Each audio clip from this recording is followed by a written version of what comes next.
Mon Seigneur, mon Dieu, je crois fermement que tu es ici, que tu me vois, que tu m'entends. Je t'adore profondément. Je te demande pardon de mes péchés. Je demande la grâce de faire avec profit ce moment de prière. Je demande aussi à Marie, ma mère immaculée, et à Saint Joseph, mon Père, de veiller sur moi, de veiller sur nous tous. Chers amis, nous sommes toujours dans le mois de novembre et il me semble qu'il y a une réflexion qui peut nous être très utile pendant le mois de novembre, de ne jamais oublier que nous sommes invités dans ce mois à voir d'une façon hyper réaliste les vivants et les morts, le monde spirituel et le monde spirituel matériel dans lequel nous vivons. On est facilement porté à penser qu'il n'y a que des humains et on ne voit pas beaucoup plus loin que ça. Cependant, le Christ est venu nous rappeler qu'il y avait beaucoup plus que le côté humain, qu'il y avait tout le côté divin dont il nous a parlé amplement, quand il nous a parlé de son Père, de son nouveau royaume, qui est l'Église, qui nous a donné des conseils pour vivre bien. Et dans le fond, à la proximité de la fête du Christ roi que nous allons fêter dans quelques jours, nous pensons déjà à cette réalité, le royaume de Dieu qui est à la fois spirituel, spirituel matériel, rempli d'anges, rempli d'êtres humains, rempli de bons, de méchants, rempli de gens qui font ce qu'ils veulent ou qui laissent de la place au Seigneur.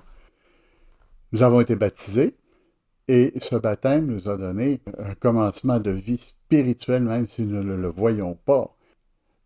Rappelons-nous que l'enracinement que nous avons dans cette terre qui est la nôtre fait partie aussi des plans de Dieu, que le Christ est venu nous rappeler que nous appartenons au monde spirituel tout en étant dans le monde matériel et spirituel où nous sommes. Et que nous pouvons avoir une grande proximité avec Dieu notre Père. Dieu nous cherche et est très près de nous, spécialement après le baptême. Le Seigneur nous pose la question, et je pense qu'ici nous la posons nous aussi. As-tu ressenti dans ton cœur cette persistance de l'ami de Dieu à ton endroit, Dieu le meilleur ami? Hein? Est-ce qu'on sent qu'il est près de nous? Nous faisons notre prière maintenant ensemble. Seigneur, es-tu près de moi? Est-ce que je sens que tu es près de moi à ce moment-ci, même s'il y a encore peut-être des odeurs de cornflakes ou de bacon dans la cuisine? Hein? Même si je viens de terminer mon café? Hein? Seigneur, est-ce que j'ai conscience que tu es mon meilleur ami, que tu es près de moi et que tu attends que je me décide à te suivre?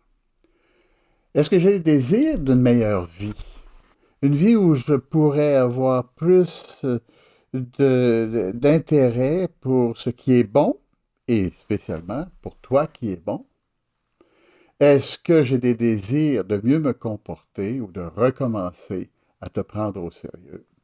Je pose la question parce que j'ai lu, vous trouverez des références dans les textes d'aujourd'hui, j'ai lu des extraits d'une courte biographie qui n'est pas en français malheureusement, mais pour ceux qui s'intéressent, j'ai mis des textes traduits en français que vous pourrez lire, qui donnent une idée.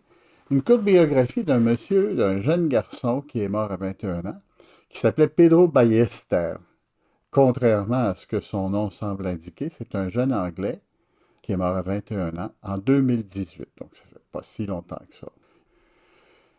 Il avait vécu ses jeunes années comme membre de l'Opus Dei, et pendant ces années, 3 ans de souffrance qui l'ont amené à un cancer mortel.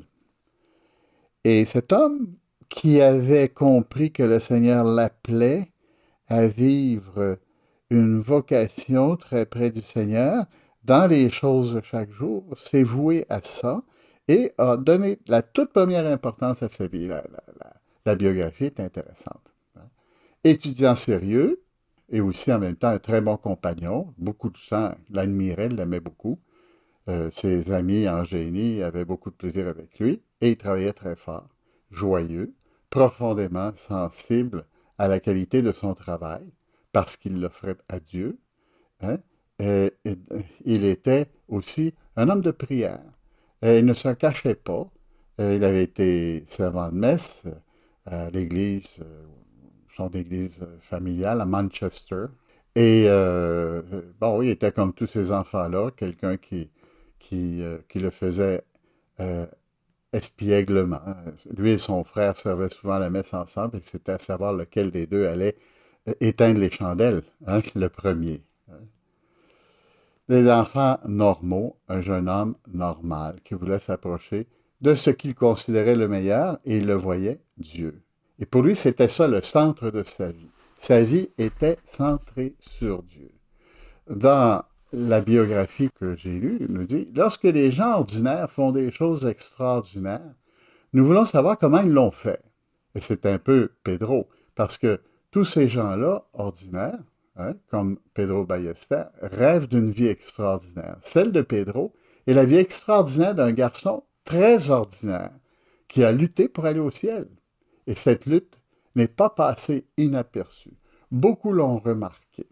Alors, ça c'est un point, hein. Beaucoup de gens ont vu que cet homme-là était comme tous, comme eux tous, mais qu'il excellait dans la qualité de sa vie, de ses vertus, que c'était pas un prêchi-prêcha, c'était pas un type qui passait son temps à faire des grandes suppositions sur la fin du monde. Non, c'était un homme comme tout le monde, avec ses petits défauts et puis aussi euh, son naturel. Et les gens l'aimaient d'autant plus pour ça. Qu'a-t-il fait? Fondamentalement, il a prié tous les jours, hein, et aussi alors qu'il était très souffrant. Il a continué à prier, hein. La prière était au centre de sa vie. C'était un étudiant génie, hein. Il s'est appliqué dans son travail et il s'est appliqué aussi dans sa maladie qui était devenue pour lui son travail. En sachant que, n'y pouvant rien, il devait accepter ces choses-là et le faire avec joie, avec amour, parce que c'était Dieu qui permettait ça et qu'il était, à ce moment-là, comblé par la croix du Christ. Donc, dans les deux situations, comme dans toutes les autres, sa joie, c'était de faire ce que Dieu lui demandait. Et ça, c'est très beau. Il a été aussi, et ça c'est une autre chose qu'il faisait, un grand ami s'intéressant à chacun qui les écoutait et qui n'hésitait pas à donner le bon conseil. C'est un homme qui était investi dans ses amitiés, mais réellement, pas juste avec le WhatsApp, ces affaires-là, plus que ça. Sa santé s'est détériorée, mais pas sa sainteté.